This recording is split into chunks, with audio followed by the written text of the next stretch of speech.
RKB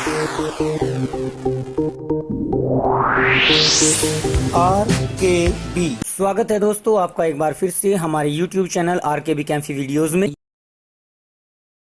कक्षा 12 के लिए एनसीईआरटी पुस्तक से हम आपके लिए जो चैप्टर लेकर चल रहे हैं कार्बोक्सिलिक अम्ल, उसमें हमारे रासायनिक गुण चले हुए थे, जिनमें मुख्य टॉपिक चला हुआ था COOH यानी कार्बोक्सिलिक समूह के कारण अभिक्रियाएं जो थी, उनमें एक अभिक्रिया आपकी हो गई थी कि जिसमें हमको विकार्बोक्सिलीकरण प्राप्त होता है। कार्बन परमाणुओं की संख्या घटाने के लिए इसका प्रयोग किया जाता है। इसी प्रकार से अब एक अगला गुण आता है जिसको कहा जाता है कोल्बे विद्युत अपघटन। कोल्बे विद्युत अपघटन में जिस प्रकार से पिछली अभिक्रिया विकार्बोक्सिलीकरण थी, विकार्बोक्सिलीकरण में कार्बन परमाणु की संख्या घटाई जाती है, ठीक उसी प्रकार से उसके विपरीत कोल्बे विद्युत अपघटन अभिक्रिया तब प्रयुक्त की जाती है जब हमें कार्बन परमाणु की संख्या बढ़ानी हो, लगभग दोगुनी करनी हो। इस अभिक्रिया में क्या होता है कि किसी भी कार्बनिक अम्ल का सोडियम या पोटेशियम साल्ट लिया जाता है। इस लवण का विद्युत अपघटन कराने पर हमें एल्केन प्राप्त हो जाते हैं। ये अभिक्रिया कोल्बे विद्युत अपघटन अभिक्रिया कहलाती है और ये इस COOH समूह के कारण ही उत्पन्न होती है। इसमें एक उदाहरण के द्वारा हम इसको समझ रहे हैं, जैसे कि हम यहाँ CH3COONA ले लें, यानी एसिटिक अम्ल का सोडियम साल्ट। तो जब सोडियम एसीटेट का विद्युत अपघटन कराया जाता है तो हमें दो आयन प्राप्त होंगे, CH3COO नेगेटिव एसीटेट आयन और Na पॉजिटिव यानी सोडियम आयन। अब इनमें से देखिए, जो ये नेगेटिव आयन है ये एनोड की तरफ को चलता है, एनोड पॉजिटिव होता है, तो एनोड पर इस CH3COO नेगेटिव के दो आयन परस्पर संयुक्त होकर एल्केन बनाते हैं। किस प्रकार से? इसमें CH3COO के दो अणु CH3 और CH3 का निर्माण कर देते हैं और प्लस का 2CO2 अलग निकल जाता है। इसी के साथ साथ जो ये दो नेगेटिव चार्ज हैं ये इलेक्ट्रॉन के रूप में पृथक हो जाते हैं। अब जो ये निकले हुए इलेक्ट्रॉन हैं ये कैथोड की ओर क्रियाशील होंगे और कैथोड पर जल से उत्पन्न हुए आयन में से H पॉजिटिव वे इन इलेक्ट्रॉन को ग्रहण करके हाइड्रोजन का निर्माण कर देते हैं। अब अगर हमें कोल्बे विद्युत अपघटन के बारे में लिखना पड़े तो किस प्रकार से उसको लिखते हैं, एक बार वो समझ लीजिए। इसमें लिखा जा सकता है कि किसी अम्ल के सोडियम या पोटेशियम लवण के जलीय विलयन का विद्युत अपघटन करने पर एनोड पर एल्केन प्राप्त होती है, जबकि कैथोड पर हाइड्रोजन गैस मुक्त होती है। इसे ही कोल्बे विद्युत अपघटन कहा जाता है और इसके पश्चात आप ये उदाहरण लिखकर एक्सप्रेस कर सकते हैं, इसकी व्याख्या कर सकते हैं। कोल्बे विधि एक पहले भी आपको पढ़ाई गई है जो कि एल्कोहल में आई थी, मैं यहां पर उसको रिवाइज करा रहा हूं। यह है कोल्बे विद्युत अपघटन और जो एल्कोहल में बताया था वो होता है कोल्बे श्मिट अभिक्रिया। कोल्बे श्मिट अभिक्रिया उसको कहा जाता है। तो इसको केवल अगर कोल्बे अभिक्रिया आती है तो भी आपका कोल्बे श्मिट अभिक्रिया से ही मतलब होता है, लेकिन अगर ये विद्युत अपघटन आएगा तो उसके लिए कोल्बे इलेक्ट्रोलाइसिस, कोल्बे विद्युत अपघटन ही आपको लिखा हुआ मिलेगा।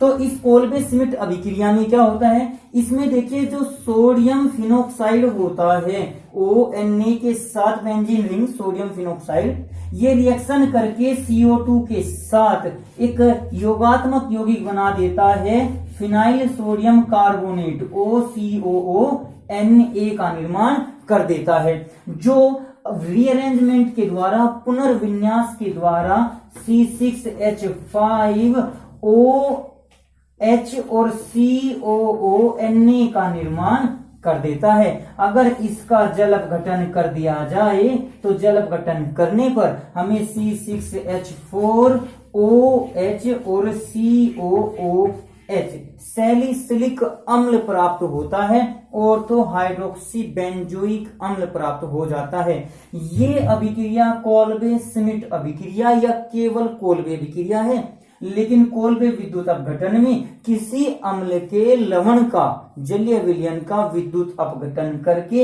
एल्केन प्राप्त की जाती है। तो आप इन दोनों अभिक्रियाओं में विशेष अंतर जो है उसका ध्यान रखना। एग्जाम में अगर कोल्बे विद्युत अपघटन आता है तब क्या लिखना है, कोल्बे श्मिट अभिक्रिया आती है तो क्या लिखना है। इसीलिए मैंने दोनों अभिक्रियाओं को यहाँ आपको एक साथ बता दिया। ये अभिक्रिया कोल्बे श्मिट अभिक्रिया हमने आपको एल्कोहल वाले चैप्टर में भी पहले प्रस्तुत की हुई है। कार्बन परमाणु की संख्या घटाने या बढ़ाने के क्रम में एक और अभिक्रिया आती है जिसको कहा जाता है हुंसडीकर अभिक्रिया। हुंसडीकर अभिक्रिया, ये अभिक्रिया भी इसी प्रकार से प्रयुक्त की जाती है जैसे आपकी विकार्बोक्सिलीकरण थी और कोल्बे विद्युत अपघटन था। इसमें क्या होता है कि किसी भी अम्ल के सिल्वर लवण की अभिक्रिया जब ब्रोमीन के साथ कराई जाती है तो हमें एल्किल हैलाइड प्राप्त हो जाते हैं जो कि RBr के समान होते हैं और प्लस CO2 और प्लस AgBr अलग हो जाता है। यानी इस प्राप्त हुए यौगिक में कार्बन परमाणु की संख्या एक कम हो जाती है। देखिए अभी जो हमने आपको पिछली वीडियो में विकार्बोक्सिलीकरण बताया था उसमें भी हमारे कार्बन की संख्या एक कम हो जाती है, लेकिन उस विधि में हमें प्राप्त होते हैं एल्केन। यहाँ हुंसडीकर अभिक्रिया में हमारा एक कार्बन कम हुआ लेकिन हमें एल्किल हैलाइड प्राप्त हुए हैं, जबकि जो अभी हमारी कोल्बे विद्युत अपघटन थी उसमें हमारे लगभग डबल कार्बन प्राप्त हो जाते हैं। तो अक्सर इन गुणों का आप प्रयोग अभिक्रियाएं करने में जब आता है ना, कैसे प्राप्त करेंगे, तो उन प्रकार की अभिक्रियाओं को करने में आपको ये थोड़ी थोड़ी छोटी छोटी बातें आपको याद रखनी होंगी। तो इसको हम किस प्रकार से लिखते हैं, हुंसडीकर अभिक्रिया किसे कहते हैं कि जब किसी सिल्वर साल्ट से अम्ल के सिल्वर लवण की अभिक्रिया ब्रोमीन के साथ कराई जाती है कार्बन टेट्राक्लोराइड की उपस्थिति में, तो एल्किल ब्रोमाइड प्राप्त होता है जिसमें कार्बन परमाणु की संख्या मूल लवण से एक कम हो जाती है। जैसे CH3COOAg ये हमारा सिल्वर एसीटेट है, इसके साथ हमने ब्रोमीन की क्रिया की तो ये बना देता है CH3Br बना देगा डायरेक्ट CH3Br। ये हमारा एसीटेट यानी 2 कार्बन, ये हमारा मेथिल ब्रोमाइड यानी 1 कार्बन और प्लस CO2 और प्लस AgBr लिखा जा सकता है। तो ये अभिक्रिया हुंसडीकर अभिक्रिया कहलाती है। इसकी अगर हम क्रिया विधि को लेकर चलें तो क्रिया विधि में इसमें 2 प्रकार के चरण भाग लेते हैं। 2 प्रकार के चरणों में अभिक्रिया पूरी की जा सकती है, जो कि एक तो होता है आपका होमोलिसिस, एक होता है हेट्रोलिसिस। संविदलन और विषम विदलन ये आप लोग कक्षा 11 में पढ़ चुके होंगे। तो उसके अनुसार क्या होता है कि सबसे पहले ये CH3COOAg in presence of Br2 के साथ अभिक्रिया करेगा तो Br एक पॉजिटिव बना देता है, एक नेगेटिव। यहाँ इनमें देखा जाए तो सिल्वर पर पॉजिटिव चार्ज होता है, ऑक्सीजन पर नेगेटिव, तो यहाँ से ये AgBr अलग निकल जाएगा और फाइनल कंपाउंड हमारा बनेगा CH3COOBr, CH3COOBr। लेकिन यहाँ ये ऑक्सीजन और ब्रोमीन दोनों में संविदलन हो जाता है, ये इलेक्ट्रॉन को ग्रहण करने की क्षमता समान होने के कारण यहाँ पर संविदलन हो जाएगा और ये बन जाता है हमारा CH3COO डॉट और प्लस Br डॉट, यानी मुक्त मूलक बन जाते हैं। इन मुक्त मूलकों में पहले ये यौगिक टूटकर CH3 मुक्त मूलक बनाता है और प्लस CO2 का निर्माण कर देता है। फिर ये बचा हुआ जो आपका मुक्त मूलक है CH3 मुक्त मूलक और Br मुक्त मूलक, ये परस्पर क्रिया करके CH3Br का निर्माण कर देते हैं, मेथिल ब्रोमाइड यानी एल्किल हैलाइड का निर्माण कर देते हैं। तो इस प्रकार से हुंसडीकर अभिक्रिया को हम क्रिया विधि के द्वारा भी समझा सकते हैं। अब अगला पॉइंट हम लेकर चल सकते हैं लवणों पर ऊष्मा का प्रभाव। लवणों पर ऊष्मा का प्रभाव क्या होता है, इसको अगर देखें तो इसको हम बांट सकते हैं दो प्रकार के पॉइंट में। पहला तो ले सकते हैं हम कैल्शियम लवणों पर, कैल्शियम लवणों पर। अब कैल्शियम लवणों में भी दो प्रकार के लवण लेकर चल सकते हैं। एक तो फार्मेट लवण, अगर हमारा फार्मेट लवण है, फार्मिक एसिड का लवण है, तो उससे हमें एल्डिहाइड प्राप्त हो जाते हैं, एल्डिहाइड। लेकिन अगर फार्मेट लवण के अतिरिक्त अन्य कोई लवण उसमें उपस्थित है तो फिर हमें कीटोन प्राप्त हो जाते हैं। तो सीधे से रूप में हम कह सकते हैं कि कैल्शियम लवणों को गर्म करने पर हमें एल्डिहाइड या कीटोन प्राप्त होते हैं। जैसे अभिक्रिया के रूप में अगर हम देखें तो हमारा HCOOCA ये कैल्शियम फार्मेट होता है। जब हम इसको गर्म करेंगे तो गर्म करने पर एक तो ये निकाल देगा CaCO3 प्लस HCHO यानी फॉर्मेल्डिहाइड का निर्माण कर देता है, CaCO3 अलग हो जाता है। इसके अतिरिक्त दूसरा लवण हम लेकर चलें, ये हमारा फॉर्मेट था, एसीटेट ले लीजिए, CH3CO ये एसीटेट हो गया और इसके साथ हमने ले दिया Ca, तो ये यहाँ पर फिर CaCO3 और CH3COCH3। जब एल्डिहाइड और कीटोन के बनाने की विधियां आपको बताई गई थी वहां पर भी ये विधियां आई थी। तो इस प्रकार से हम इस अभिक्रिया को पूरी कर सकते हैं। लेकिन यदि एक फार्मेट अम्ल HCOOCA और एक हम ले ले कोई अन्य लवण जैसे CaOOCCH3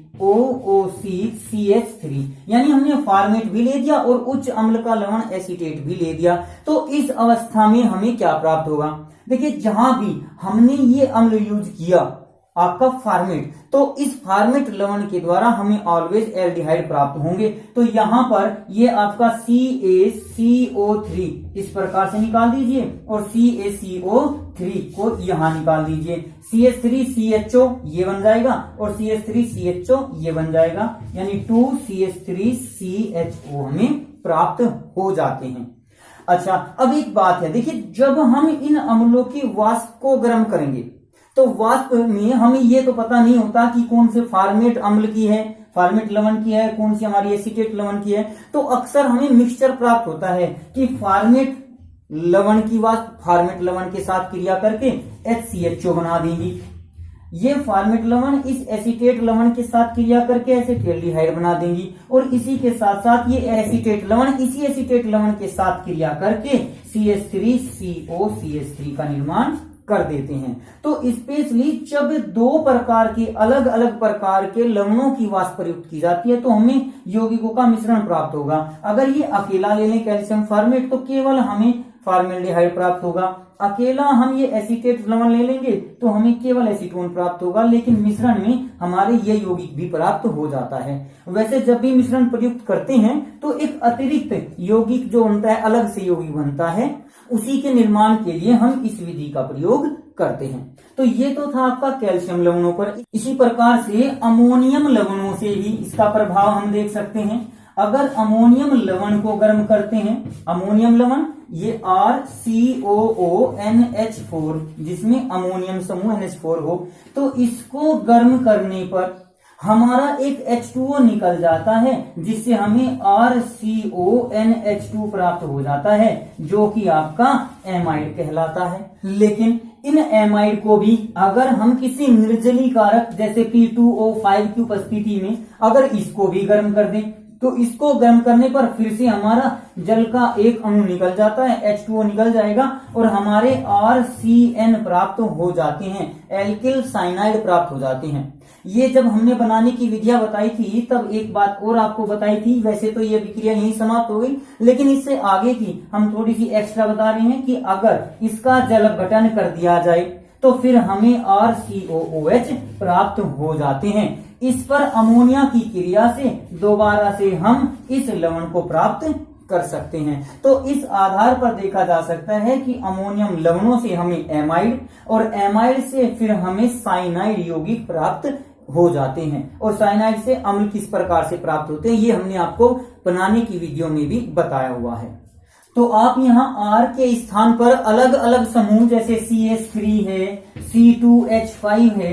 मैं बार बार विभिन्न वीडियोस में आपके सामने जो विक्रिया प्रस्तुत कर रहा हूं वहां ज्यादातर मैं आपके लिए R छोड़ देता हूं, तो R एल्किल समूह होता है। आप उस R के स्थान पर मेथिल, एथिल, प्रोपिल, ब्यूटिल वगैरह ऐसे ऐसे समूह को प्रयोग करके आप विभिन्न अभिक्रियाओं को लिखकर देख सकते हैं। तो आज की इस वीडियो में हमने आपको COOH समूह के कारण होने वाली विभिन्न अभिक्रियाओं के बारे में जानकारी दी। अब हमारा एक गुण और बच गया है जिसको हमने क्लासिफाइड किया था पहली वीडियो में, जो कि एल्किल समूह, जो ये R समूह होता है, इस R समूह के कारण भी ये अभिक्रियाएं प्रदर्शित करता है। तो अगली आने वाली वीडियो में हम आपके लिए इस एल्किल समूह के कारण होने वाली अभिक्रियाएं और बेंजीन रिंग यानी जो एरोमेटिक कार्बोक्सिलिक अम्ल होते हैं उनके द्वारा व्यक्त की जाने वाली, प्रदर्शित की जाने वाली विभिन्न समीकरणों को आपके सामने प्रस्तुत करेंगे। उम्मीद करते हैं कि आज की वीडियो में हमने आपको जो समझाया है वो आपने अच्छी तरह समझ लिया होगा। अगर फिर भी कहीं किसी प्रकार का कोई आपको शंका हो तो आप हमें कमेंट बॉक्स में लिखकर जरूर सूचित करें, ताकि हम आपको अगली वीडियो और अच्छी प्रकार से प्रदर्शित कर सकें। धन्यवाद। आज की वीडियो में बस इतना ही। अगली वीडियो प्राप्त करने के लिए हमारे चैनल को सब्सक्राइब करें, वीडियो को लाइक करें और अगर वीडियो अच्छी लगे तो कमेंट्स करें और दोस्तों को भी शेयर करें।